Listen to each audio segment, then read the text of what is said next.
Hey everybody, and welcome to the PC Gamer Show. My name is Tom Marks, assistant editor here at PC Gamer, and we've got a full house on the show today. With me is Chris Livingston, our staff writer again. Hey Chris.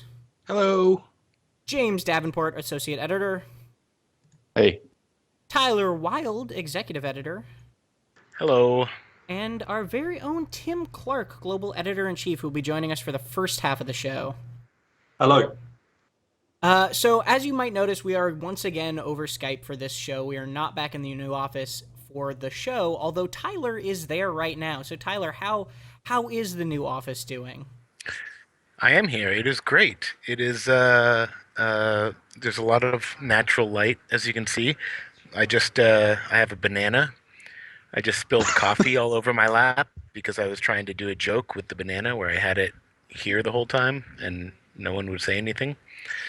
So now I'm covered with coffee, and I smell nice. But I cleaned up the new carpet, so it'll be okay.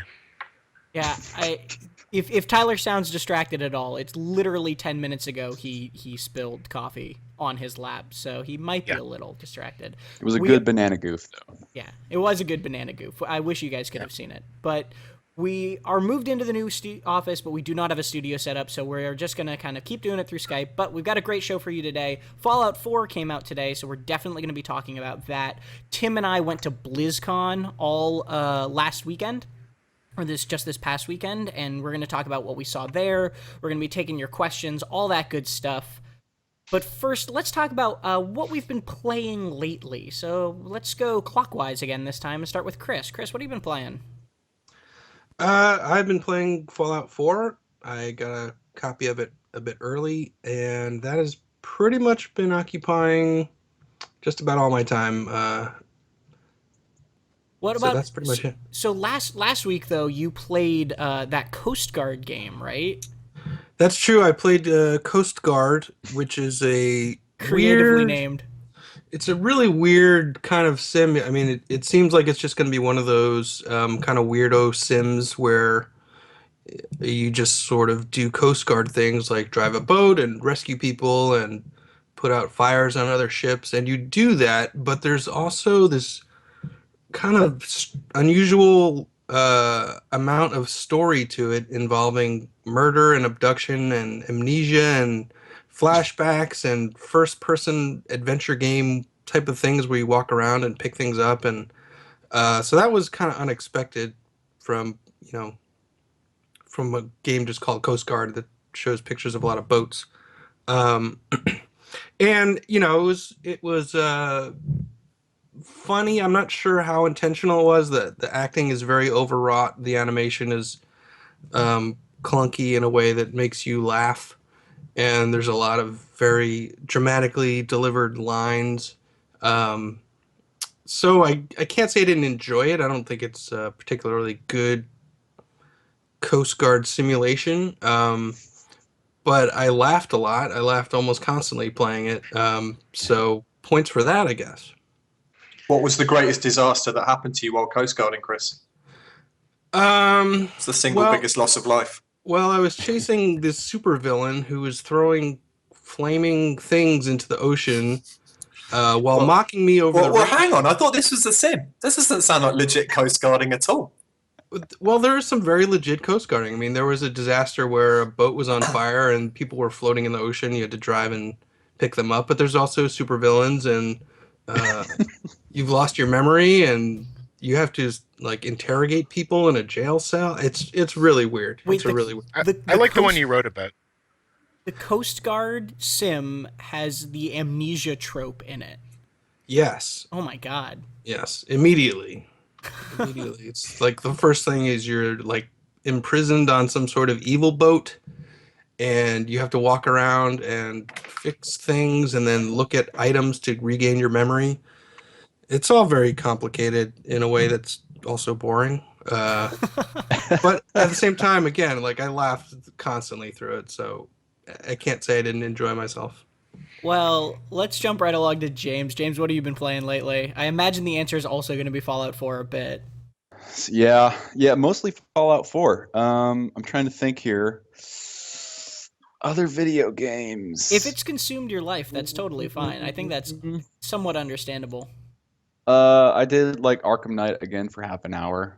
Oh, Vermintide. I've been playing some Vermintide like here and there with some buddies, but like That's good to not hear. enough to really. Yeah, no, it's fun. It's there's a lot of people still playing that. I'm getting some cool loot. I got a cool beam staff with the witch character, and it just like blows rats back, yeah, in mass, and it's really really satisfying. Yeah, it's just a fun, like, cool Left 4 Dead-y game. It's very pretty. Rats are gross. The beam staff, I believe, was Evan's favorite weapon when he played it a while ago too. Oh, it's so good. Well, Tyler, what about you? Me, well, aside from Fallout 4, which we'll talk about later, Rocket League's mutators came out yesterday, so I played those a bit. And yeah, it's pretty great. So in custom modes, you just have all these options now. I have not played a custom match yet. I guess I have to find enough friends to do that. But let me look at some of those. Two mutators. There's stuff like, match length, obvious. God, sorry, my Wi-Fi is terrible. But you can change the size of the ball, the gravity, the weight of the ball, the speed it bounces, all kinds of crazy stuff. And yeah, I played some of those. I like the low gravity the best. It also sounds like there's a storm going on one of our mics. Wow. Tyler, have you put the little PC Gamer flag on your car so you can represent the hashtag brand at all times? Yeah, obviously. Have you seen any other PC Gamer flags in the wild? Is it literally just you? I have not. Oh, that's disappointing. Yeah, but I haven't played that much since the flags were introduced. Yeah, so if you go into community flags, you can find the PC Gamer flag, and I highly suggest trying out the Mutator playlist. The low gravity is the best because you can just, like, 2 jets of the boost, and you can sort of slowly glide across the field. Super fun. You end up doing these like really stupid aerials at the like extreme top of the upper limit of the field, and it really low scoring games with that because it's hard as hell to get the ball to slowly sail into the goal without someone saving it.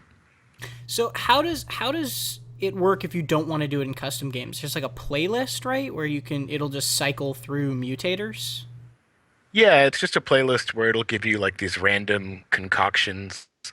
Some of them aren't very fun. Like I played one where the ball was tiny and moved really fast. And that just makes it really hard to do anything cool. But I liked ones where the ball was giant because then you'd end up with the ball kind of like bouncing up into the air and every single person trying at once to aerial it because aerial it, it's hard to say as a verb. And shouldn't be used as a verb, but what is Rocket League doing to us? But yeah, the giant ball's fun. If you get stuck in one where it's like just some weird combination of things that isn't that fun, it kind of sucks, but it's still like goofy, and what I like about it is that I'm really competitive when I play Rocket League normally. So when I get a chance to just unwind and play something where no one really cares about the score, I don't know, it's a nice break. Are there still DeLoreans everywhere? Because that was driving Samuel Roberts absolutely insane. He was so unhappy with the number of DeLoreans on the pitch at all times. I didn't see any yesterday, so I think it's my microphone, by the way. Every time I turn it on, I can hear, it sounds like there's a wave coming for us. Well, you sound fine from our end, but Yeah, we're good. One of the mutators that I'd heard about that sounded really cool was called Time Warp, where every time you get close to the ball, like time slows down for you. And then it's as if you're playing during an after game replay. So as you get right up to it, everything stretches out, and then when you hit it away from you, it goes back into real time. Why would that be fun? I thought that would be cool, but like I wasn't into it. It just felt so disorienting when you go to try to make a play and someone else like taps the ball and suddenly you're going in slow motion. Also, my ping was really crappy while I was trying to play, so that might have contributed. Okay. It just seemed cool. I heard reports that basically you could do these very fine-tuned angles and hits that you couldn't do otherwise because it goes into slow motion. How's that? How do they balance that if other people are still moving at full speed? Or I guess if they get closer to the ball, they enter the same time dilation bubble. This feels like an episode of The Next Generation now. No, time changes for everyone regardless of where you are. It's just like what triggers it is someone making a play on the ball, basically. Well, it's unfortunate to hear it doesn't work out quite as well. Yeah, but there's a ton of stuff you can mess with. So that's one of many things. Like you can do weird stuff if you want it in a custom match, like give everyone unlimited boost, low gravity, turn on friendly fire so you can demolish your teammates' cars, make it so there's no reset after goals. Like you could make a really weird version of Rocket League that like might suck, but I don't know. Like they say like in the menu that they're inspired a lot by Unreal Tournament, and I only play Unreal Tournament 2004 with the Instigate mutator, so I don't know. Like I wonder if there will be a version of Rocket League that becomes even more popular than vanilla Rocket League. That would be definitely interesting to see, or even if some of those mutators get picked up in competitive like scenes would be interesting as well. But let's jump along from Rocket League. Tim, what have you been playing lately? You'll be surprised to learn, Tom, that because I've been out of the office, I've played a little more Hearthstone while I was on the move. Got back into playing Mid-Range Hunter in advance of the new expansion.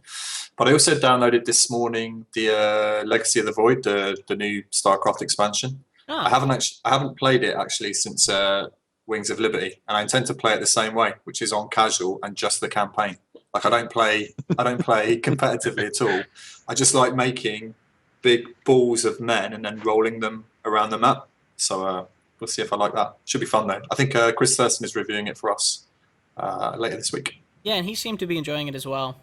It's funny. I feel bad for any game that has to come out on the same day as Fallout, because I feel like the hype train, even if it's a great game, the hype train of Fallout is just stealing so much attention of the internet. Yeah, I was reading a couple of other gaming subreddits, and it was interesting the amount of people kind of like vocally abandoning their own chosen gaming subreddit to go, I'm out of here to play Fallout, see you suckers later. So you can't get the sort of numbers, but it'd be fascinating to see like how other games are going to suffer in the next couple of weeks. I think they'll hemorrhage people, and some games will kind of release little fun stuff to probably try and shore that exodus up a little bit, but it's going to be all Fallout all the time, judging by our website. Actually, that might be partly why the mutators came out when they did for Rocket League, because when I was talking to this president of Psyonix a while back, he was saying that something they noticed with the first game, which again, I'm not going to say the name of because it's too long. He was saying that every time a major game release came out, they would notice the player stats on that game just totally drop, and then a couple weeks later it would come back up exactly to where they were. So it seems to be that sort of thing where when something big happens, or when something big comes out, everyone goes to it and floods to it and then runs back to their what word am I looking for? Their standby games. Yeah. My resting state this past however many months has been just playing Rocket League. That's what I'm doing if there's nothing else around. But then, Downwell came out. I played that for a while. I'm going to be playing Fallout for a while. Played some Metal Gear, but I always go back to Rocket League. So for my now playing, I want to talk about, unfortunately, not what I am playing, because we're going to be getting to that in later in the show, but what I'm not playing and what I'm really upset that I'm not playing, which is I have not started the enhanced edition of Divinity Original Sin yet, and it's slowly eating me inside. Like, I really, really want to be playing it, and I just haven't had the time to do so. And it now with Fallout coming out and the Hearthstone expansion coming out on Thursday and Overwatch getting new heroes and all the other games that I give my time to are just, there are so many things going on right now, and it seems hard to make time for a game that I've technically already beaten once, and it really is bumming me out. I was talking to James in the line to buy a sandwich about this yesterday. Do you think there is like a weird kind of not a statute of limitations, but like there's a period of absence with a lot of games whereby if you go back to them, you've basically forgotten everything, like the controls, where you were, who the characters are, like what any kind of cool strats or techniques you had are. Like I guess it varies from game to game, but I find like if I go back to a game and I'm completely blank, even if I like the game and like the idea of going back to it, it's sort of dead to me. Like I guess for an example, it's like what I was saying before about StarCraft. Like, I literally can't remember the names of even any of the units beyond there's the cigar guy, Rainer, and there's Nova, and like that's it. Like when I played Archon mode, yeah, I said I always say Archon, and you would look at me like I'm an absolute moron, which is probably accurate. But yeah, I played it with Evan, and I said to Evan like I'd played this before. This was at GDC, I think, and I literally didn't know how to build any of even the things, even though I'd finished the game. I'm pretty old. I think my brain is probably rattled by all sorts of different things. But I wonder if you could almost like a rating system apply. Like if you leave this game for X amount of time, that's you and this game done. Like if I went back to Metal Gear now, Tyler, I feel like I'll be all like even more sausage fingered than I was with the controls. Yeah, I've taken a long break from Metal Gear, and I feel like I have to now relearn everything I once knew. There are definitely games where if I get too far out from them, if I've put them down for too long, I'll just restart them when I come back. My other thing is in campaigns, if I get to what I feel is like a really climactic moment, but it's going to be quite hard, but I sort of know what's going to happen in the story, I'll just stop. Like in Metal, because I think, well, I know what's going to happen, and it's going to be difficult. I don't like difficult things. Like I got on Metal Gear, I think I said to you, James, like I'm on mission, I don't know, 30-something Skullface, and you've got to beat Skullface, and I'm well aware that it does go on quite a bit beyond that, but from what I've seen, it repeats quite a bit. And I just don't think I can be bothered to beat Skullface. And that's dumb because like I was really enjoying it. I've got all the guns. I'm really well set up. My base is cool. And I've just kind of like noped it for no real reason. My dog's furious with that and he's rejected me. For those of you listening on the podcast, you're very much missing out because Tim is being attacked by a French bulldog. I mean, in a lovely way. But jumping right along, let's stop talking about what we're playing, and let's talk about BlizzCon. Tim and I were at BlizzCon in Anaheim all weekend. It was a crazy, lovely time. Something that a commenter pointed out that I kind of agree with, there was a lot of cool stuff to come out of BlizzCon this year, but there weren't many big announcements. There weren't many big things happening. And I think a lot of that is partly because a lot of Blizzard's games right now are in sort of transitional periods. Diablo doesn't have anything going on for it. It didn't even get a mention in the opening ceremony. StarCraft just had its expansion come out, so it's not like there was anything. It's not like they could announce a new expansion if the new one was coming out on Tuesday. Warcraft has its expansion coming out next summer. So it was still in a place where they were just revealing more about that. Here's the Storm got, a new mode and some new characters. Overwatch, they announced some new characters, but that's still in closed beta, and it got its release date and price, which is a big deal. And then there was one more that I can't even remember. Hearthstone. Hearthstone got its expansion, right? So the Hearthstone expansion and the Overwatch release details were kind of the biggest things to come out of it, besides the Warcraft movie, which wasn't even a game. So I guess let's start with that. First of all, since I think that was the biggest thing almost, or the thing people were kind of most excited about, did you guys see what do you think of the Warcraft trailer, the movie trailer? Looks bad. Looks really bad. Really? Why do you say You that? think it looks bad? It looks bad. Okay, it looks pretty. Hang on, it looks James. pretty. But if Wes was here on the show, he'd be with me. But every single line in that if it was in trailer- French and had subtitles, Wes would have been into it. That's the difference. I'd say what I like about it. Warcraft, It's not it. black and white, silent with oh my god, title cards. Yeah,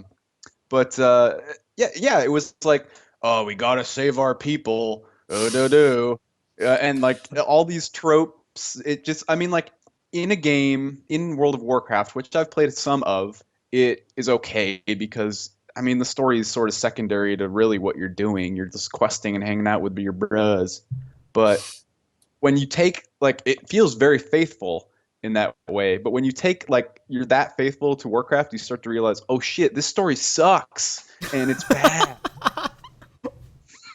What do you want a film about Warcraft to be, if not a faithful, and have massive battles between Just griffins and shit? And put, I don't know. I feel don't the know. opposite, James. I think that it Looks like it'll be fun and Yeah. kind of stupid and really like cool that it's being, as far as we can tell, as far as Leif wrote about it, and he knows way more about Warcraft lore than probably any of us. It seems pretty darn faithful, unusually faithful for a video game movie. I actually think it's the CG that I don't like. It doesn't look good. Some Yeah, of I the CG totally is, agree. like Kind of jarring, pretty maybe. dumb, but it also has that kind of Warcraft style to it, that like semi-cartoony look, but which is like cool, but looks super weird to me when you mix in human actors. Yeah. You got to trust old Duncan Jones to a degree, right? I mean, he's I barely love made a it. bad film, has he? Like, I feel like he's not an idiot. He won't have made, like, maybe it looks a little hokey from the trailer, but I'm sure there'll be some interesting stuff in there. It ain't going to be like The Godfather Part 2 to plot a I know. random I think I'm film just about, angry yeah. because I didn't see any like anything besides like humans and orcs shown, and it didn't feel like it felt kind of bland. And I wanted to see You- like night elves or druids or You realize that murlocs or the title of the first game, which this movie is based off of, is literally humans and orcs. yeah, but it's a Oh, fucking planet. They Like, should do there's they should other do a things on Murloc it. spin-off movie, like the Caravan of Courage Ewok movie in Star Wars. Imagine that, Oh, the God. little Murlocs that could. That would be amazing. Careful. Murlocs I are the mean- next minions. I mean, rubbish, but I wish I could go back in time to like little baby me playing Warcraft, and just hear this like absolutely absurd discussion about the quality of the Warcraft film and how true it will be. Because back then it was just like, or at least when I was playing it and had really no concept of like the bigger universe, it was just like some cool units fighting each other. To even think of it being a Duncan Jones film seems ridiculous to me. should we go and In a see good it way. as a collective on day one? Yes. Make Oh, we have Chris to. drive down to watch the Warcraft film. I can't think make we it that day. Sorry. Well, Chris, what did you think of the trailer? Oh, I haven't watched the trailer. I didn't even look at it. Oh, It just doesn't interest that you is at all. dismissive, bold. Not even going to look at it. Wow. No, we're gonna go see the Angry Birds movie together as a group. We're gonna get. Can't wait. That one I'm there for. Hmm. Alamo Draft House. Angry Birds. Yeah, I gotta see Josh Gad and Peter Dinklage in a video game movie. Where have I don't think I've ever seen them in a video game movie together before. Certainly not with Adam Sandler or anyone like that. So it's like interesting casting, truly. And the source material is just so rich, But I really hope it sticks to the Angry Birds lore, and that they are in fact fighting pigs in an epic battle in which they launch their own bodies. This whole conversation makes me want to run away from the topic of video game movies as fast as possible. So let's go on to some actual games. Let's start with Hearthstone, I think, because Hearthstone probably got the biggest announcement. And Tim, you and I at least used to play a really good amount of Hearthstone. You said you've been getting it back into it. They announced the League of Explorers expansion. They showed all 45 cards that are going to be in that expansion immediately at like that day at their panel for Hearthstone. And the thing that was most surprising to me, and I think actually the smartest move with this expansion, is they said, oh yeah, and it comes out in 6 days. And so the expansion is actually launching its first wing of this adventure mode on Thursday, and it'll only be 4 weeks long as opposed to 5. Same pricing structure. Each wing is either 700 gold or $5, or $7, $5 if you buy them all together. So it's more cards released quicker and released in a shorter window, which I think is hugely smart. I think that's a brilliant idea from them, that they realized that releasing 4 cards a week starting from a month from now is not what the game needs to a certain extent. What did you think of the set, and what did you think of seeing it in general, Tim? I've warmed up to I played the little mission they had on the show floor like 3 or 4 times. It was really fun. I think they've really kind of hit their groove with designing those kind of little single player encounters now. There's lots of kind of bespoke funky things happen. There's kind of little in jokes. So no one's really paying, I think, to play those encounters. They're paying to get the new cards, and of the new cards, Having watched a few of the set reviews, the pros and stuff have been doing, like I've warmed up a bit to the set. I felt like a little bit downbeat when we were at the show. That it didn't feel like perhaps enough of the new cards were things that were going to perhaps radically curtail some of the decks that are problematic currently. But the more I look at them, the more I think there are some really interesting things in there, and that could give rise to completely new archetypes or like substantially change stuff that's out there. So I'm pretty up for it. Like I stand by what I said on the site, which is that the game probably is in need of a greater shake-up, and I suspect Blizzard know that, and one will be forthcoming next year, not this year. But like for now, like it's definitely going to be like an injection of fun new stuff. The problem they have, I think, is that they are unable, and like not because they're lazy, just understandably so, they are unable to like create stuff faster than people get bored of it, which is kind of a good problem to have because people are so hungry for new stuff. But I think that they talked before about how there are 3 periods, sort of one of like just pure experimentation when new cards come out, then there's kind of like a period of refinement, and then there's you kind of go into almost like this kind of slightly stale period, which I would argue we're in now. And I think that happens too quickly for them. Like they seem roughly committed to 3 sets a year. I think if they could get up to 4 sets a year, that would be a huge help. But I don't think they'll change the output. Yeah, it's fun. It's fun. There is a week in the middle of those 4 wings for Thanksgiving, so it will in fact run over 5 weeks. But 45 cards is like it's notably a bigger injection than the previous adventures, and I think you're right. That's what it needed. Yeah, I agree. I think I have concerns still that there are a lot of things that just more cards can't fix, but at the same time, I think I was talking to James about this yesterday when we were walking back from lunch, that Blizzard dug themselves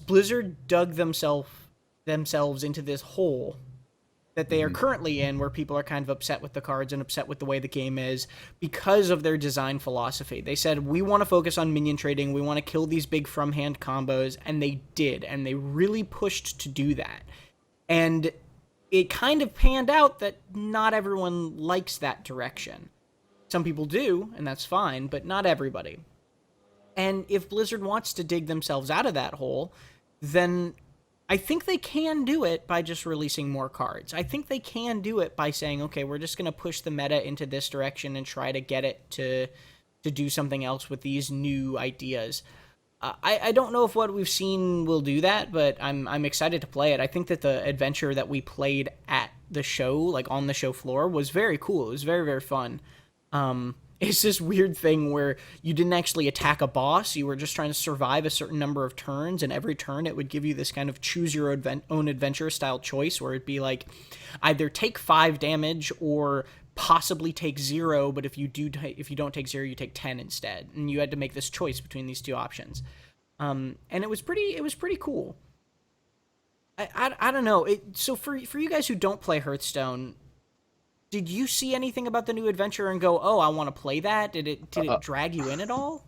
I think the more Blizzard does to Hearthstone, the less I want to play as a new.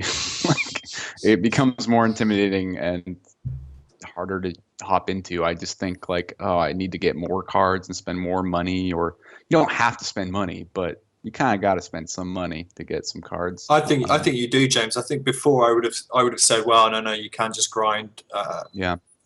Do arena, you'll get there eventually. But I think the barrier to entry now is absolutely prohibitive. To be competitive, it's prohibitive, and it's really expensive. So, James, what would you need to see from Blizzard to get into it? And I know, for the record, I see everyone in chat saying this. Yes, I know it's pronounced Hearthstone. No, I will never stop saying Hearthstone. Just so you know. I don't know. Like, I don't know. Like, there would have to be some, I don't want to say, like, maybe a soft reset of some kind, or some kind of, you can pay $40, $50 to just get everything you need. Or yeah, I would take like a discounted card pack that contains the cards you need for like the most popular decks right now, because I feel like going in, I have all the basic cards from the very beginning when it launched. That I don't even have all of those, but I have a lot of the rogue cards because I was doing that, and now it's like I don't think anyone plays Rogue anymore. I don't even know if there is a popular Right. Rogue deck. So now I just have to dust all of those and use my like meager scraps to like build a Druid deck or something. And I There just is kind of want I want someone to just like make a pack of cards that's like now you're up to speed with like 3 expansions or however many. This is the third one, right? there is a popular rogue deck, and it is like pretty hard to play. So I wouldn't.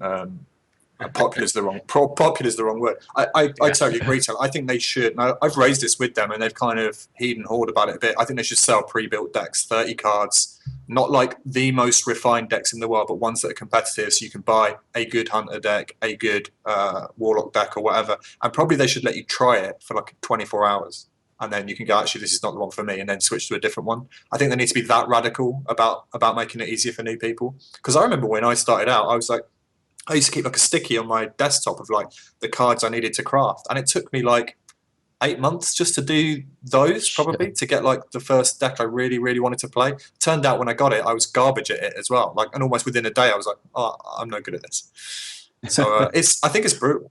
And that's something that physical card games, which Hearthstone actively tries to emulate. You know, they always say that they want your collection to feel physical. They want you to have a physical connection with these cards, and that's why they don't change them very much. But most physical card games have starter decks, and the starter decks usually aren't very good, but you pay some like $8 and you get a pack of 60 cards in Magic, for example, or really any physical card game, and you get a good starting set of cards that, you know, aren't amazing, but they're good enough to get you playing. And the basic decks in the game aren't that. You do have the basic cards, and they have these pre-built decks for you, but the basic card pool is so limited that all the decks feel kind of samey, and none of them are really very good. And also, Blizzard hasn't updated those cards for those decks at all. Partly because they haven't added any basic cards, but like they nerfed the Warsong Commander into being a completely terrible and different card, and then they did not remove it from the basic warrior deck. So they essentially made the deck that you're supposed to start with to learn warrior worse, and then didn't do anything to compensate for it. Which is just, it's so hostile towards new people. But apparently they said they have a designer, one person in the office, whose whole job is new player experience. So I think that they're trying, and I think that they will probably see some more ideas coming out from on that end in the near future. I hope, because I want to be able to recommend Hearthstone to my friends, and I can't yet. Can't in good confidence do that. Tom, this was your first BlizzCon. It was only my second one. What did you make of it as a show, like as a thing to go to? It's really fun. It was my first, and I really enjoyed it. It's just a huge party and a huge celebration of kind of that type of fan, and the fan that just loves not just even Blizzard games, but just is like happy to be part of a fandom. It was a very, very cool event. If anybody can luck into getting tickets, because I know it's incredibly hard, if you're a fan of at least one Blizzard game, I'd highly recommend trying to go. It's really a good time. And also don't stay at the Anaheim Hilton unless you're planning on getting like prohibitively drunk every night. How hard did you guys mosh to Lincoln Park? Oh, I neither of us went to Lincoln Park. What a weird choice of that was like their closing act, right? Lincoln Park. It was last year was Metallica. How far down the list of bands they wanted do you think Linkin Park was? I'd say it was probably pretty high, actually. What? Really? Oh, really? Yeah. Come on. Is that just their taste then? I think they were just trying to branch out a little. I mean, they know their demographic to a certain extent. Their demographic likes metal and like thrash and stuff like that. Not saying that Linkin Park is metal or thrash, but it might appeal to a similar crowd. I don't know. They should I don't have. know if there's any crowd it appeals to. Ouch. There must have been like I can't be bothered to look it up right now, but tens of thousands of people go to BlizzCon. I saw one person there in a Lincoln shirt. The whole Lincoln shirt. That's the Freudian set. Yeah. Lincoln Park shirt the whole weekend. And I presume he was their manager. So You know what? I'm not gonna judge anyone for the music they prefer. I take everything back. yeah, seriously, man, stop being a Yeah. hater, Tyler. I loved Linkin Park as a teen, so As it's all good. you grizzled old man, you. One of the things I want to talk about, I know nobody really here besides me plays Heroes of the Storm, so I won't really go into much detail about what they added. They added a new map, or they're going to add a new map, a new mode that's kind of random and silly. They added 2 new characters, and then a third, and this is the one I want to talk about, because this is the real story with Heroes of the Storm. They added a character named Cho'Gall, and Cho'Gall is this big 2-headed ogre that to play him, you need 2 players. It's a co-op hero. So one of you is controlling the legs and like moving around as this big kind of strong attack guy who just punches people, and that's basically all he can do. And the other person that's Cho, and the other person plays Gall, and Gall is like this the other head, and you can't move. Whoever's playing Cho moves for you, and you just use spells from the body. And I had this hilarious experience where I was with Chris Thurston, the PC Gamer Pro editor, who is a huge Heroes of the Storm fan and a huge Dota fan, and he is like an experienced MOBA-er, and he is experienced in pushing lanes. Let's put it that way. And we were controlling this character together, and I swear to God, it was so intimidating, because I know he is so good at MOBAs like that, and I just felt like I was bringing the team down the whole time. Every time we died, I was like, yeah, that was me, and it was ridiculous, but I've never really experienced anything like it in a MOBA before. It's a cool idea. Yeah, it is, and it's this cool thing also where, like, if one of you is not very good, you can play the one that's not on the legs, and you can kind of just focus on shooting people rather than moving and positioning and that sort of thing. Is it a character that would ever be allowed to be used in like tournaments? Because presumably that would make the number of players weird, right? No, it's you sacrifice a second hero. Cho'Gall is really strong. It counts as 2 heroes. Yeah, exactly. Right. If you they have it, you can pick it in ranked. You can play ranked games and tournament games with Cho'Gall if you want. Do you think it's good enough? Do you think a team would ever be like, oh, this is just the Cho'Gall team, and they've got this unbelievable Cho'Gall strat?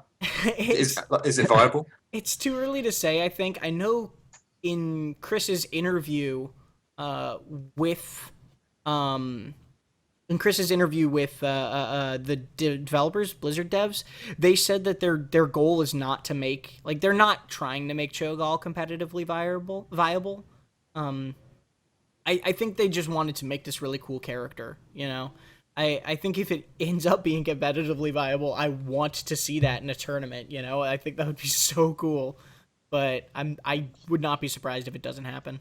I feel like it would be an amazing like troll pick. There was like the snooker player, Ronnie O'Sullivan, used to play left-handed against opponents he thought were like bad, and he got kind of censured for it a few times. And maybe you could be like, you could disrespect your opponents by picking Cho'Gall. That'd be pretty funny. It would be pretty hilarious. Yeah, it would. It's going to be interesting to see how that pans out. But the funny thing is that until I think it's January 1st, just for the rest of the year, the only way to get him is you can't buy him in the store. You have to. Anybody who was at BlizzCon or bought a virtual ticket got him for free, and you can only play him if you don't own him, if you're partied with someone who does, and then you play him together, and if you win 2 games with someone who doesn't own Cho'Gall, they get him. So it's this kind of viral marketing way of getting people Cho'Gall, and, it's total, like, a marketing strategy, but it is pretty cool.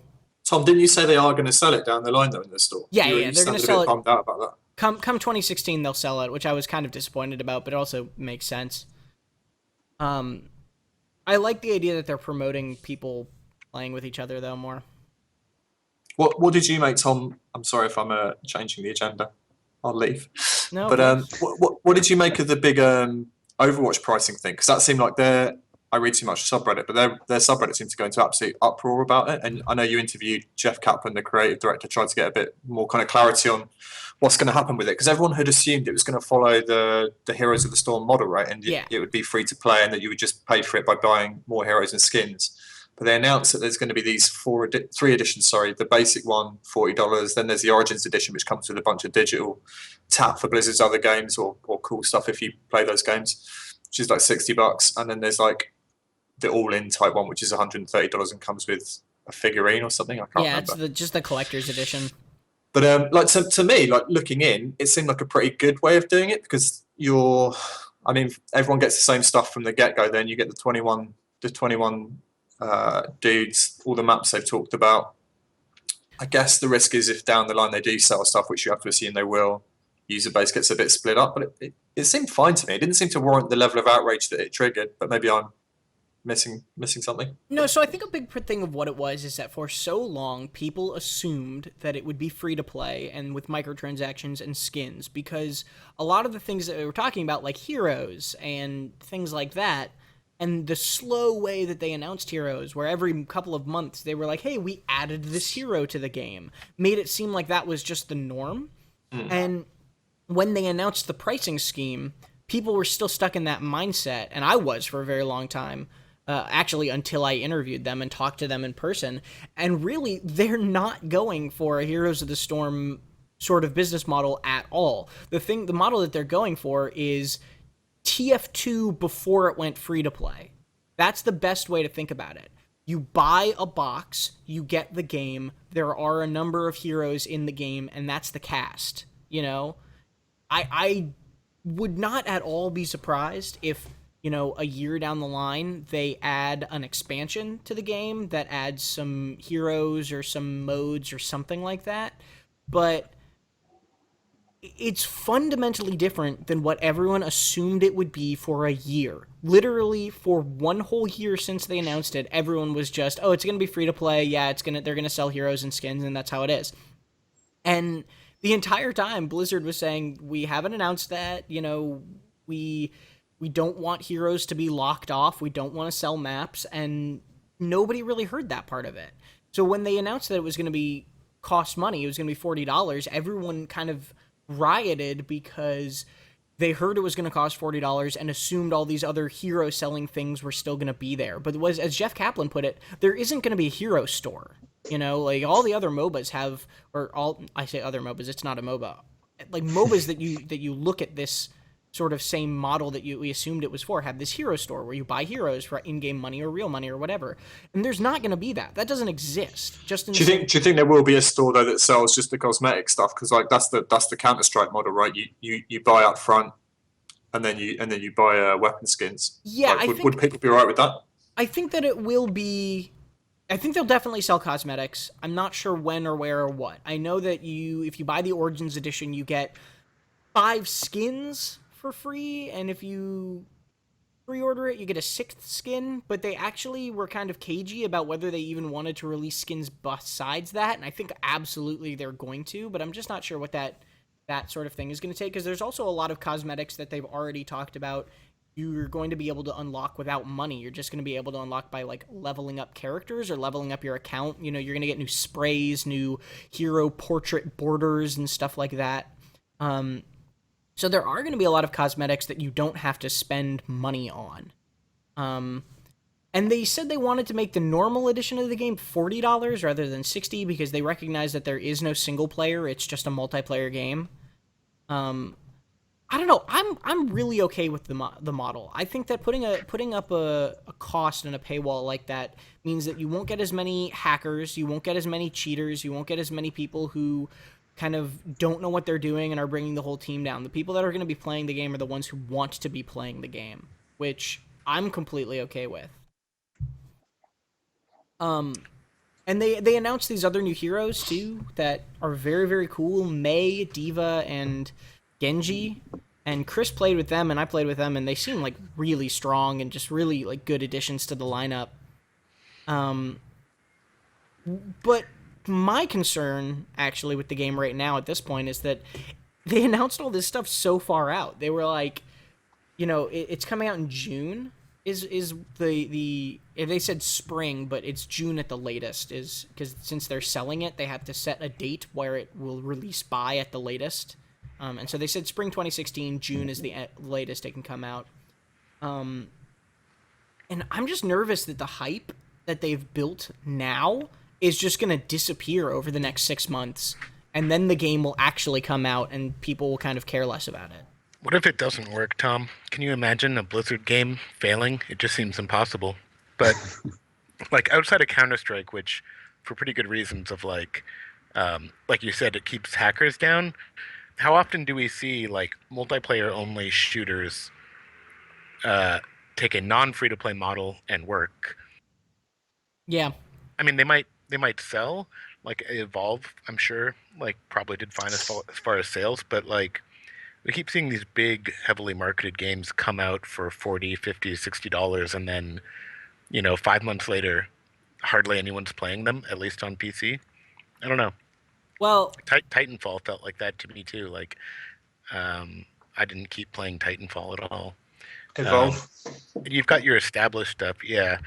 Your battlefields, but even like Call of Duty, which is like huge.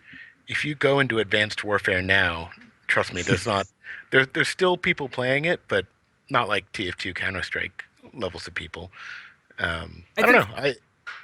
I think a big difference is I think a big difference is the way that Blizzard is developing the world and trying to make it seem like this is going to be an evolving game in the same way that TF2 is, rather than something like Call of Duty where it's just going to get replaced in a year. Additionally, Rainbow Six Siege and Star Wars Battlefront are both pretty much multiplayer-only shooters that are going to be $60 on launch. And so this is going to be just the next one in a line of games. I think it's becoming increasingly more common, actually. Yeah, I still think it's a valid question, though. Like, what amazed me was they I think had like 7.8 applications for the beta for Overwatch, but like you say, it's a decent amount of time till it actually comes out. And with something like this, especially in the shooter space, I think that level of interest could flame out quite quickly. It's going to really crucially depend on how interesting the kind of metagame around it is, and whether they are able to have a game that feels like as compelling as something like Counter-Strike does. Like, that's really, really difficult. It's one thing to come up with like cool character designs and like an interesting world, but like honestly, who plays these games for the world, really? The abilities, I would take the point on. But yeah, I do think it's going to be probably one of the trickiest nuts to crack for them, because I think it's probably more competitive than almost any of the other spaces they entered into. If you look at like something like they've largely not been the first people into genres like that, or they've not usually been the first people into a big genres, but then they kind of dominate. And with this, there's so many big players already in place that it's definitely going to be interesting to watch. I mean, who else is playing it other than Tom? Anyone? No, I think I'm the only one in the beta right now. I'm in the beta, but I've not played that much. Tom knows. Yeah, I think I will some people say. are kind of happy. Sorry, go ahead. Oh, I mean, definitely I've seen commenters, people on Twitter who are really happy that it's not free to play. So, I mean, maybe people will be refreshed and overjoyed that they can pay once for everything, except for in a year. I'm sure that after it launches, I doubt that will be everything anymore. What I will say is a big factor of this is how good the game actually is, and if it's enjoyable to play, and if it's competitive. And it's legitimately one of the most fun shooters I have played in a very long time.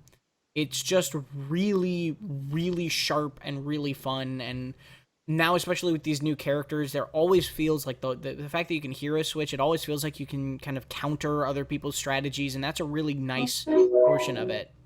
Tim, there keeps being a harp in the background of your microphone. Yeah, I wish I could tell you that was like my phone's text message sound or something, but that's actually my girlfriend phoning the dog on his own private webcam to give him treats, and I tried to admonish her and tell her not to do that. He's actually ignoring it.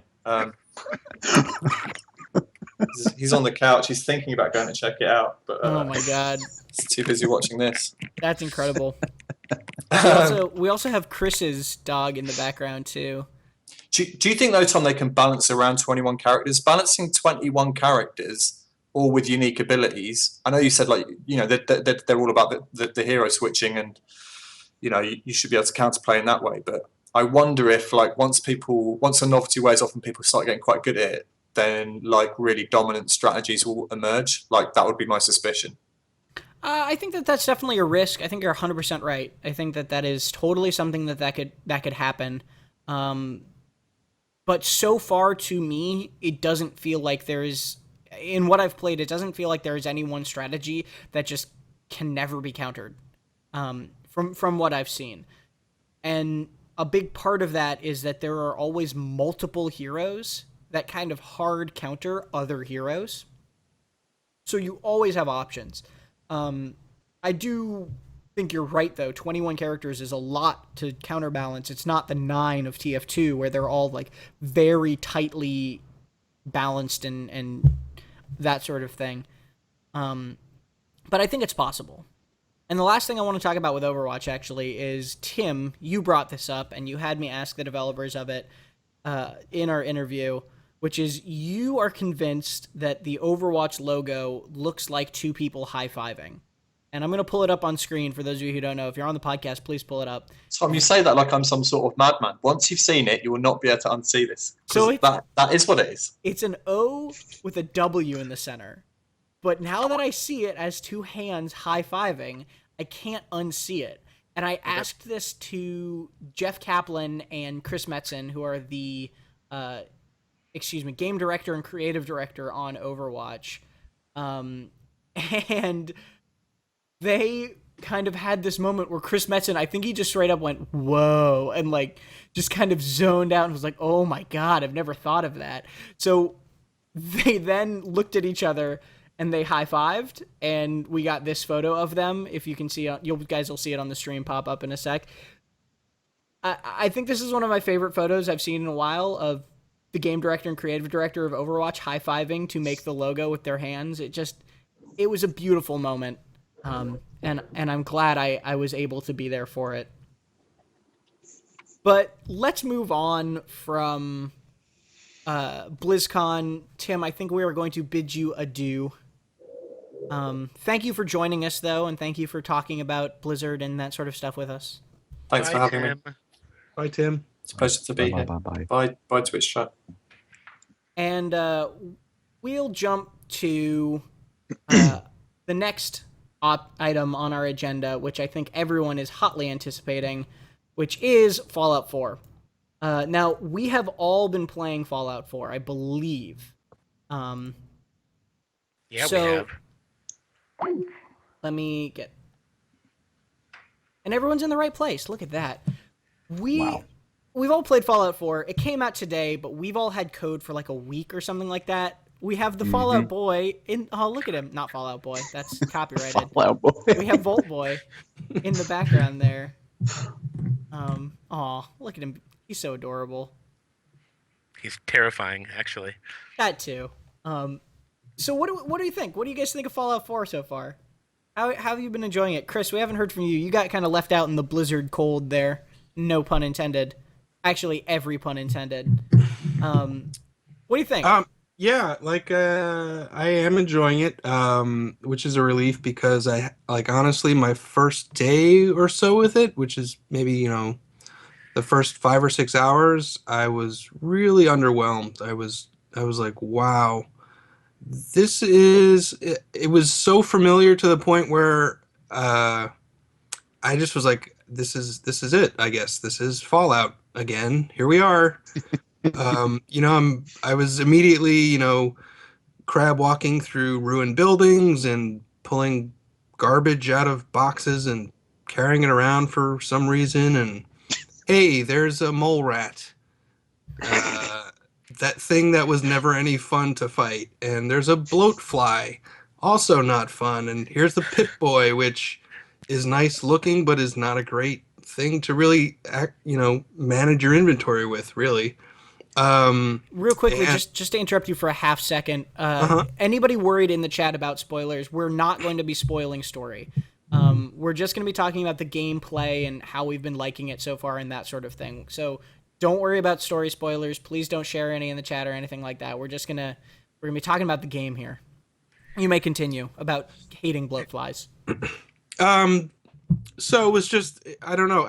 I'm not really sure what I was expecting from the first few hours. I mean, obviously it's going to be your your sort of trainer, your sort of beginning moments, so you're not going to be doing a whole lot of exciting things. But I just had this like feeling of like, well, I'm back in Fallout and nothing really feels particularly different.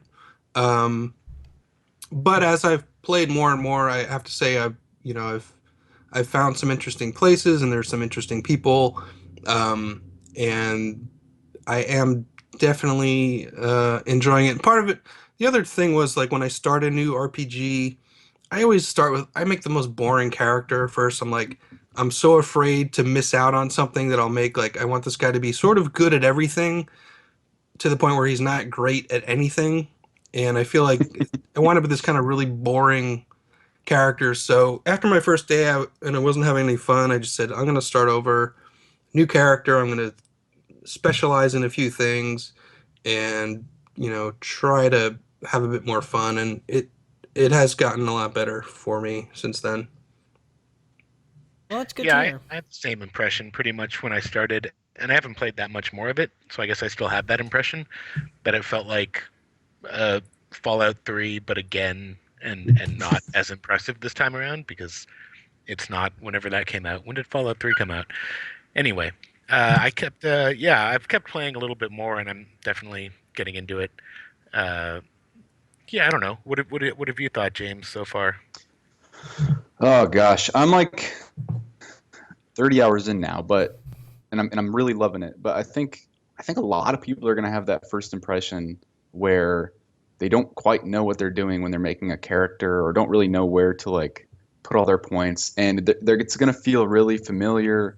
Um, and I don't think like Boston, or at least where you start off, is especially like unique as a setting. But yeah, like once you really dig in and you kind of get to the more populated, I don't want to say populated, but denser areas of the game, like the city, or decrepit ruined city, you start to meet some characters and you start to get some companions, and you run into, you get distracted by uh, a warehouse over here, and you get involved in its little story. And it is moment to moment pretty much what you're doing or have done in Fallout games in the past. And I think some of the magic and charm is a little bit less potent than it may have been however many years ago, but it's still really unique and involving and feels like a pretty big world. So I think I'm really really liking it. But it, like all these games, it takes a lot of time to get to dig in and find your spec. Like me, I started off just kind of meandering with my stats, and now I'm like all in on charisma, and I'm all in on intelligence, and I'm a really smart, manipulative jerk. Um, and that is expressed in fun ways through conversations and so on. If I do have like one huge gripe, I think it's that I really don't like that you have a voiced character, um, because it it with the old games I was able to impose my uh, fucked up imagination on my characters a bit easier by creating these little voices in my head, and I was able to kind of fill in the blanks. Here I have I'm playing a woman character she's voiced well enough, but when I'm doing something shitty to a person, or trying to fit, like imagine who I am as this character and role play this character, when she says something in a sarcastic way, or I want to do something mean, and it's kind of like just snarky and not really all in or horrifying or weird, and my voice doesn't crack the way I wish it would or whatever, like I get really I'm disappointed in that. It doesn't feel like that's me or what I would have done as that character. It feels more in line with, and some people will like this, like Mass Effect or a BioWare RPG, in that regard. Yeah, I was kind of disappointed with the voice acting too at first. Like, not that it's bad, but uh, uh, yeah, I wasn't really feeling it. But I don't know. Maybe I'll get used to it. I like my character the same way I liked Jennifer Hale as Shepard. and I never felt like upset about that. I guess it's because Fallout I don't associate with that kind of storytelling. I associate it with like choosing like funny bits of text to say and just imagining what I'm saying. One thing I like about the voice character is if you're talking to someone and and you're bored and they're you can tap the button to skip to their next sentence. So you're basically interrupting them. I like that your character he'll start going like, uh-huh, yeah, uh-huh. Like he's really obviously as impatient with the conversation as you are. So that part I enjoy. I think I agree with you. I think the acting is competent, but doesn't it it doesn't always match what your character's doing, or at least internally what you're thinking. So I've only played it so far, like very little. I've gotten to what is it, the Red Rocket um Oh, yeah. gas station thing, basically just where the first place where you see all your crafting stations. It's really not far into the game. It's basically just I completed the tutorial area and then walked a little bit through the world. And I've been enjoying it, but I've also got that vibe that you guys were talking about of it just feels kind of like Fallout 3 but way prettier, and the shooting feels a little better than Fallout. But I've just found myself distracted by bad animations to a degree that I didn't think I was going to be distracted by them. Specifically, I don't understand why that Fallout puppet is so distracting.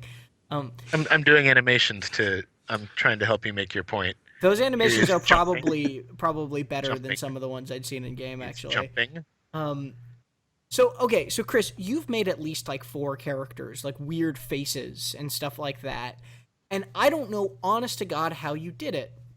Because I was sitting in that character creation screen, and every time I was like flipping through eyes, they'd be like, you have the prettiest eyes. And then it would go to another thing and it'd be like, your eyes are your best feature. And they'd be talking to each other. Every time I changed, they'd say this stupid line of dialogue that I'd hear 5-10 times over in just while I was doing those one little changes. And then I'd go to the lips and they'd be doing that about the lips. And they'd be like forcing these smiles that like if you like tilt the camera, this was the creepiest thing. When they smile, they try to show teeth and the teeth are like awful looking. And then if you tilt the camera, the inside of their mouth isn't textured. So if you tilt the camera and you see them from the side and then they smile to open their mouth, you can see through their mouth and then the wall behind them. And It's a Bethesda game. I know through it's a and Bethesda through. game, and this is not at all saying it's a bad game, right? Because like I said, I've only played a very little bit of the actual gameplay, but I found these little things that are just so like distractingly old-fashioned. I liked that they expecting- talked. Sorry, well, I like that they talked, but No, to record each more other. than 3 lines of dialogue, man. It was cute. I think they were that- so sweet. I think the jank, so to speak, the Bethesda jank, because they're using like retrofitted like versions of their old engine. They just keep like updating it, and a lot of the same bugs and quirks and things like stick in there. And I think this go around, there's going to be a line for people, or people are going to be they're going to start to notice these things a lot more, especially if this is like their third Fallout game in first person, or like Skyrim and Oblivion and all those. They're going to start to really notice those things if they haven't already. And I think especially because I don't know, this is stuff like The Witcher comes out and looks gorgeous. People's expectations for what an open world game of this scale should look like and behave like are it's going to be tested a bit. Yeah. I'm still pretty forgiving because in The Witcher, like the NPCs are just paper dolls. They don't do anything. In Bethesda games, they usually are doing things when you're not there. There's processes going on. So if you know that, it's easier to forgive. But I think a lot of people like I think the Guardian had a review where they were just like, screw this, like this is unacceptable now. They gave it like a 3 out of 5, which is still fine. But Yeah. Sorry, go on. No, well, I was just saying, and on my end, it is very nitpicky. What I'm talking about, what I was complaining about, is Right. very nitpicky. But it's because I haven't had what you guys have had yet of like going out and actually being able to see the game. And like Chris was saying at the beginning, I might get to the point where I'm like, oh, this is actually very fun, and I'm enjoying it, and I can Yeah. forgive some of those things. But there are some weird old-fashioned holdovers.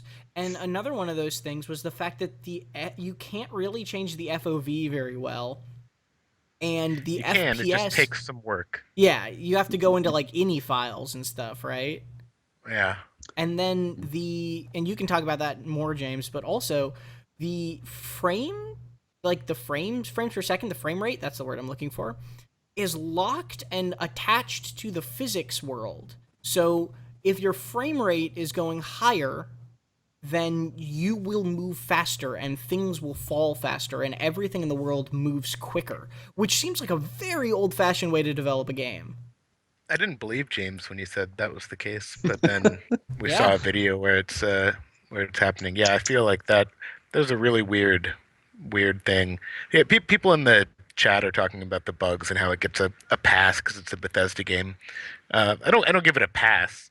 I don't think we give anything a pass, but there's something to be said for like the fact that I can still really enjoy a huge open world game like a Fallout game, despite it being kind of wonky and messed up. Like, it doesn't necessarily take away from my enjoyment as a whole.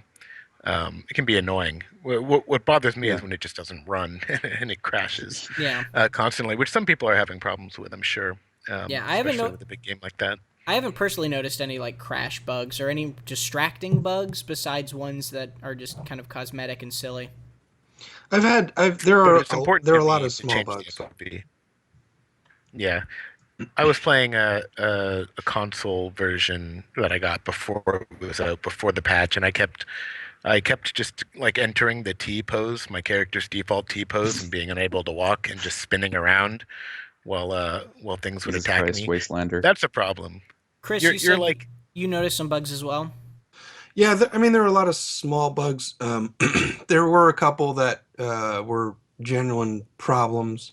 Like anytime you use a terminal, it kind of like zooms you in. And Yeah. at one point, I was standing behind a chair because there's usually a chair in front of a terminal to suggest that people sit at the terminal. But the problem is you can't reach the terminal without going around the chair. So it'll usually swivel you right and left and then move you in. My guy couldn't get around the chair. I think there was something else there. So I just stayed in that. I was just going back and forth and back and forth, and I couldn't reach the terminal, which is stupid because just make me go through the chair. So I actually had to use the console code to enable clipping just so my guy could get to the terminal, which is dumb. Like, just make that happen automatically. Make me zoom right in. I don't need to see myself walk around a chair. So that was a problem.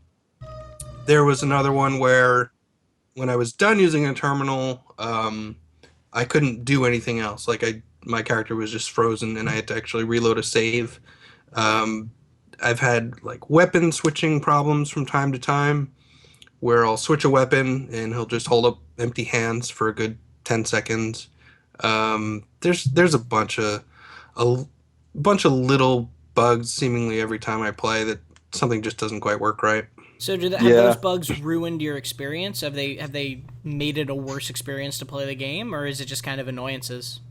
It's, I mean, a lot of them are just like, well, that's a bug.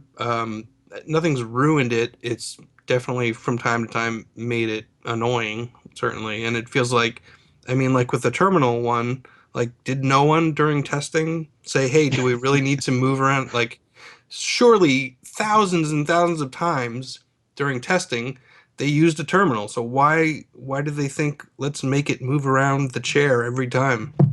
It's just one of those weird decisions. And speaking of like weird decisions or bad decisions, like every time I talk to a salesman, I have to have a little conversation. I can't just go right into the barter. It's like, barter, well, what have you got? Well, here's my stuff. I'll take a look at that. And it's like, why do I need that little conversation? Just as soon as I walk up to a salesman, just have a button that says like, sell, and then I see the store, and then I see what's there. Why do I have to have a conversation every time? I'm gonna do that hundreds and hundreds of times. Chris doesn't have time for chit chat, I small don't have time talk, for none chit of chat. that. It's just weird. It's like, and that's part of the that fits into that familiarity thing. It's like these little things, they probably don't mean much in the whole of the game, but like that was in the last game and it annoyed me, and I'm sure it annoys a lot of people. Like there was a mod in Skyrim for your follower when you want to share or go through their inventory, um, to have them just open their inventory without the conversation first. And here it is in Fallout 4. It's the same thing, and there's a bunch of those little things that, yeah, obviously I'm pretty annoyed right now. They do kind of stack up after a while.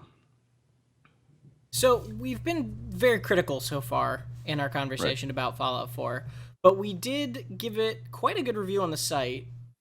Phil Savage, I believe, was the one who reviewed it for us over in the UK, and he gave it. I think let me link to that review. He gave it, I believe, an 88, and we gave it an editor's choice. So Yeah. obviously we like the game generally. I guess let's not end this discussion on all of our little nitpicks and our frustrations. Right. Like, have you guys found anything in the game where you've really been like, wow, this is really amazing? James, you were talking earlier about characters that you've met and stuff like that. Yeah, I think I kind of echo Phil in the review said, I haven't really done a lot of the main story, but I've done enough of it to be really intrigued by it, which, I mean, it starts off pretty stupid and very conventional. Here I go ranting again.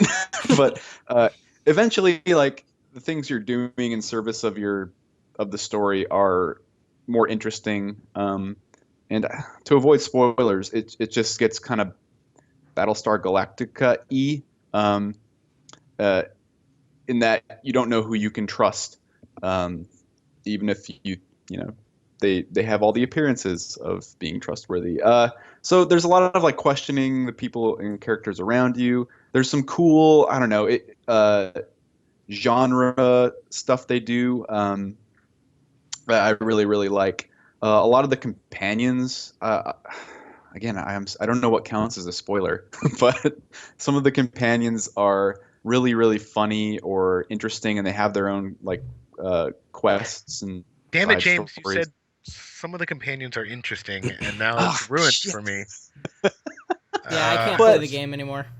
There's I funny have ones one too. companion who is very brutish, I'll say, and he just wants to fight all the time. And anytime they'll comment on things you do and judge you in almost a telltale-y fashion, because you'll get a little thing. If I'm hacking something or picking a lock, this guy will go, "No, no scrounging around, fight!" And I'm like, "Oh God, fine." And a little thing will pop up that says "Strong didn't like that," and so, yeah, I mean, there's a lot more character kind of infused moment to moment as you're doing things because of those companions. And I think, I don't know, it might depend on which companion you have, but I think there are some really fun, colorful characters in that way. So that part I really like, personally. Yeah, I agree. There are two companions in particular that I've spent time with, and they're written well. They're really likable. They're interesting, and like not only do I like them, like I really do want them to like me. And Yeah. I found it's kind of I it reminds me a bit of the BioWare games because I do kind of want their approval. It's not like, oh, I like this character because they're funny. It's like I want them to like me. I want them to like me enough to open up and talk about stuff, to the point where one of my characters is a bit of a jerk, and I'm kind of lessening up on that stuff because the companion I'm spending time with isn't really fond of that kind of behavior. And it's not just a matter of like, well, I'm trying to score points with this person. It's like I really want this person to like me. Yeah. And I think they've done a good job, at least with the two I'm thinking of. I think they did a great job with those companions. Yeah, there was a moment like I was almost. I'm the PC gamer, like office sensitive boy apparently, but there was a moment where this character, one of my companions, he just pulled me to the side and said, he told me that I taught him respect, and we had this really tender like conversation, and he talked to me about how we were brothers and we shared and fought together, and it was really nice, and I'd never really experienced that like kind of intimacy in the real world or in a video game before, so it was nice to at least brush shoulders with that kind of emotion. James confronting some issues in Fallout. Yeah, let your feelings flow, James. So we can keep talking about Fallout 4 because I know we want to, and I know you guys want us to. But let's also take some questions. So if you have any questions for us, tag us with @PCGamer in the Twitch chat, and ask whatever is on your mind, either about Fallout 4, what we've played so far, what we like or don't like about it, or anything else really in PC gaming this week. Whatever's on your mind, let us know. For those of you watching on YouTube or listening to the podcast on iTunes, once again, we cannot read your minds, so come and join us Tuesdays at 1 p.m. Pacific time at twitch.tv/PCGamer, and you can come ask your own questions about whatever. And the Fallout puppet will terrify you as Tyler holds him up in front of the camera. The best thing ever was at PAX one year. I think I was 19, my first PAX. There was a Metroid Metal concert going on, and there was a crowd of people with those Vault Boy puppets up front, and they were moshing them. It was great. They were all head bobbing. It was a good time. That sounds kind of amazing, actually. It was great. Panzer 2 tour of the new office. That's definitely on our to-do list. We're gonna go. Tyler can maybe carry his webcam around, but otherwise, yeah. There's Wes. Aw, Wes. Our new office is pretty though, so there you can see a bit of it. We're in San Francisco. Those of you who don't know. But it's a nice little place. It's not bad. It's got nice brick walls. It's a much more tight-knit group than we had before, and hopefully you guys will get to see the studio in it relatively soon, but otherwise we'll need to do this a little bit longer. I'm trying to get us into a studio as soon as we can. Spiritus asks, what do you think of the rumored $500 Diablo or Dark Souls 3 Collector's Edition? Sounds expensive. A lot of That's money. a good way, yeah. Probably a dumb toy that comes with it that you don't have room for. Man, that is cynical. I mean, whatever. Like what you like, but it's gonna end up in your garage. Dark Souls looks cool though. Dude, I like those figures. I almost actually, while I was at BlizzCon, bought one of those Tracer statues. I think those are awesome. I'm a sucker for that sort of stuff, but I'm also That's like, fine. Let's talk smack. That's how I do. JBond495, do you guys need 2 hardworking interns? We actually do have an opening for an internship position now that James is an associate editor. So you can find that on the future US website if you're in the US. Go apply to be our intern. You are welcome to. Gamer Jim asked, what's your word on the Rise of the Tomb Raider? We don't have a PC date for Rise of the Tomb Raider yet, do we? We know it's coming to PC, but we don't know when. It's January. Oh, is it? Is it just? Am I just wrong about that? I don't remember if it was. I don't might just know be wrong about off that. the top of my head. But while Tyler looks that up, I've actually it's been getting good reviews and it looks gorgeous. Like the cinematic trailers that they were showing at E3 and that sort of thing were like pretty, but it's a really, really beautiful game when you see it in action. If you play, go back and run Tomb Raider the reboot on a really good PC. It looks amazing. So I think this one's going to look really, really good. And I hear like the word is that the narrative this time is actually worthwhile. So hooray! And there's actual tombs with puzzles to explore. Who knows? What tombs? Can you rate them? The word on the street is early 2016 for PC. Okay. And Chris, I would assume you can't raid them. I think that's not her deal anymore. Yeah, maybe the DLC will have some rating. You know? All right. Maybe if you pre-order, you can raid. JBJ Blaze asks, with previous game launches, is this just bad for the industry or becoming a near norm for games to still have bugs and other technical flaws upon their launch? Do you think the continuance of pre-orders may be fueling this? I think games are getting bigger, and I think bugs in open world games are much, much, much harder to find, and more open world games are showing up. And I think that's a lot of why we see more frequent bugs in launches, because we're getting the scope of games is getting huge, but that doesn't mean that there's like the same amount of work to do. It makes the exponentially growing a game means that you exponentially grow the amount of bugs in it. Yeah. And I think too with digital distribution, there's you can send out patches and fairly easily. I don't know if that means they're saying like, well, let's just get it out there and sell it, but at least maybe there's since they know there are ways to fix it and get it to everyone, pretty quickly, it might have something to do with it too. At least we have Steam refunds, eh? That's true. Ruth. That is nice. Yeah, it is getting pretty bad in some cases. I played a few games this year, throughout the past year, that were like pretty seriously frustrating for me and other people. But yeah, I don't know what there is to do about it when it comes to games getting more complex. Like you guys said, a game like Metal Gear is pretty insane in its scope, and when you can do tons of QA, but even if you have like 100 people on QA constantly playing the game, like the moment it goes out to the public and you have millions of people playing it, things are gonna break. So I don't know. It sucks for me. I don't mind when it's like in Fallout or something, like something super silly happens and my character gets stuck and I reload a recent save. It's when it just crashes or there's like progress ending crap that it really makes me mad. I'm pretty forgiving overall in open world games when just like silly dumb stuff happens. I'm down with that.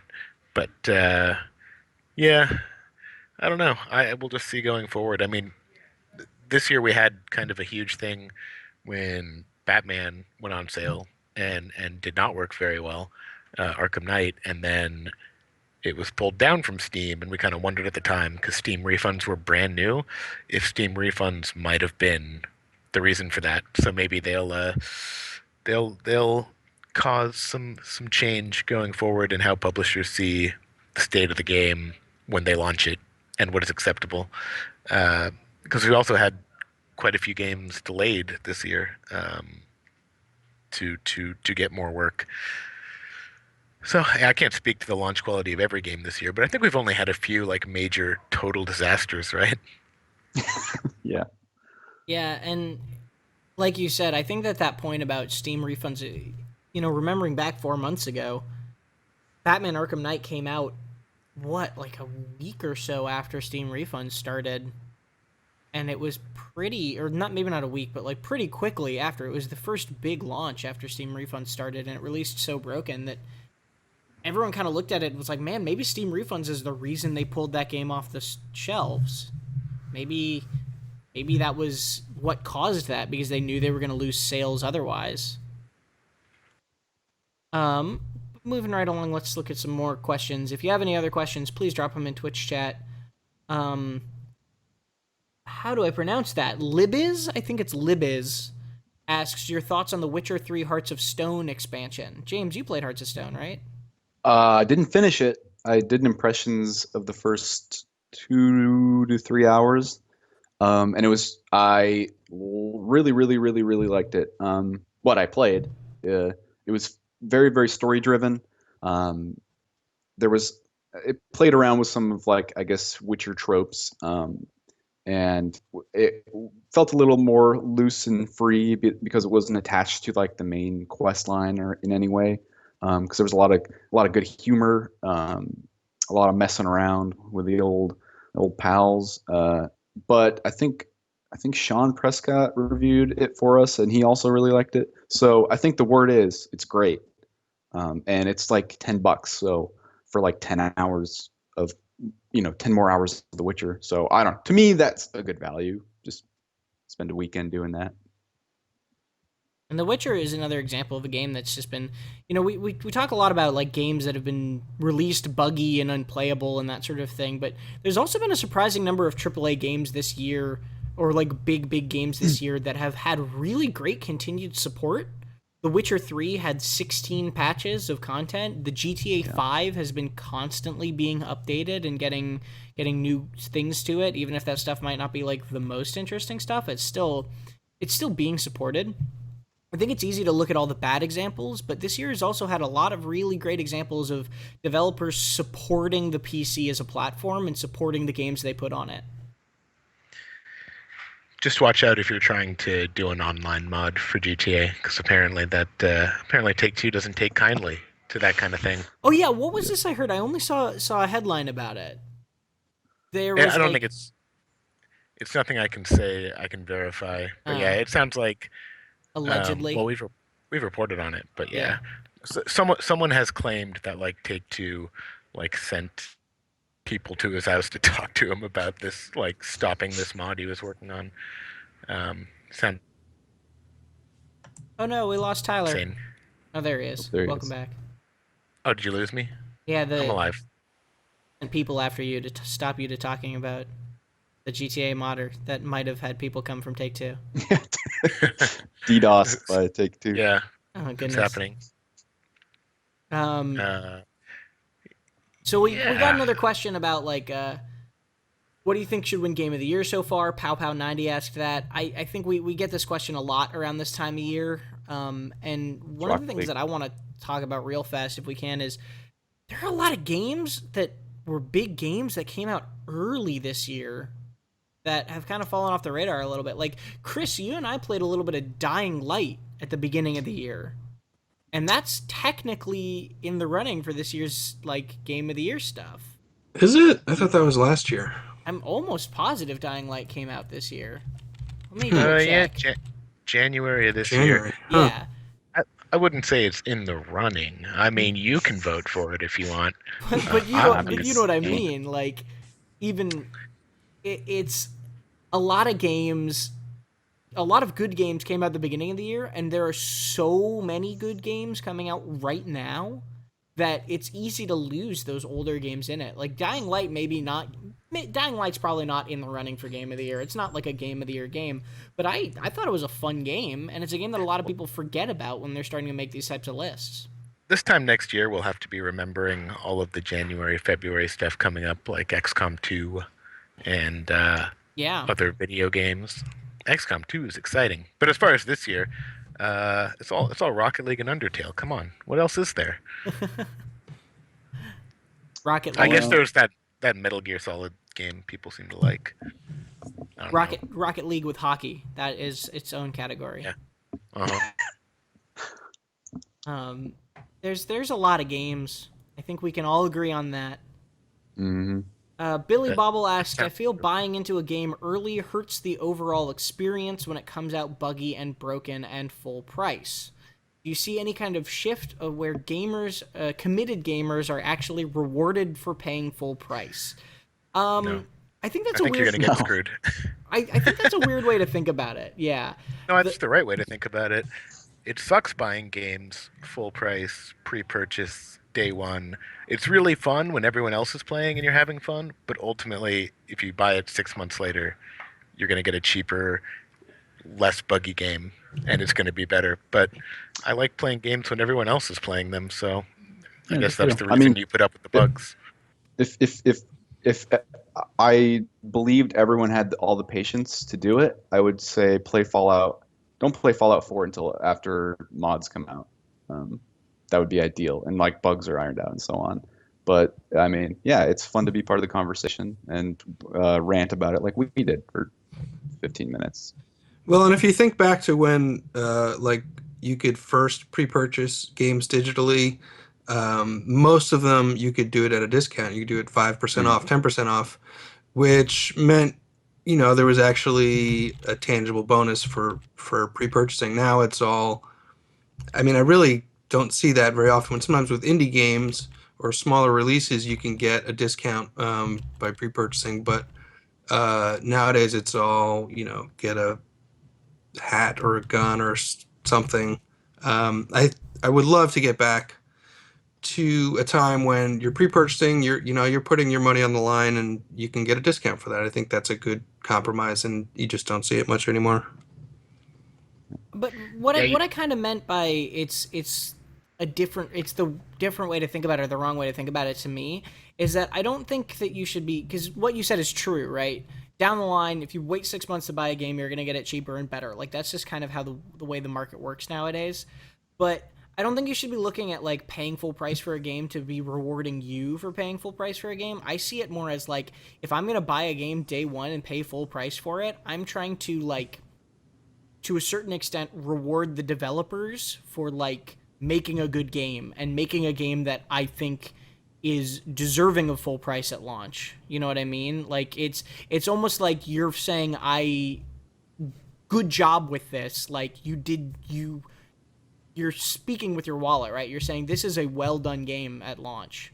I'm literally only going to do that to reward the developer with my money if it's like my friend Bill who made the game and I love Bill. Like, I don't think it's our job as people who buy games to say good job, and then kind of like deal with the fact that because we pre-purchased, we sort of have to put up with crap. I'm also not saying like. Excuse me, I didn't mean pre-ordering. I meant specifically like buying on day one or buying on the like launch week. Yeah, I mean, it can be exciting to be like part of the excitement at launch week and spend that money to be a part of that. Just to be a part of the community who's playing it, and yeah, if it's like a developer you love and a series you love or something, like there was no way I wasn't going to be playing Mass Effect 3 the very day it launched. Mhm. But I just feel like it is pretty frustrating that and maybe it's just the nature of games, but it's pretty frustrating that like you do generally have a better experience 6 months down the line. Yeah. Well, that's all the time we have for today. I hope you guys enjoyed our BlizzCon Fallout special, as you would. My name is Tom Marks. I have been here with Chris Livingston, James Davenport, and Tyler Wilde.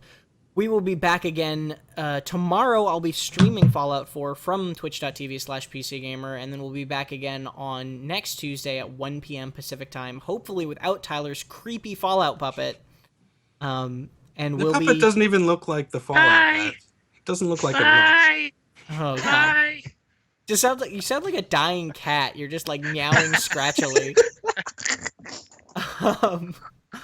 But thank you very much for watching and listening and all that good stuff. We'll see you next week, Tuesday, 1 p.m. Pacific time at twitch.tv/PCGamer. And be sure to check out PCGamer.com for anything else you need to want to know about Fallout 4 and the like. Thanks very much, and we'll see you then. Bye.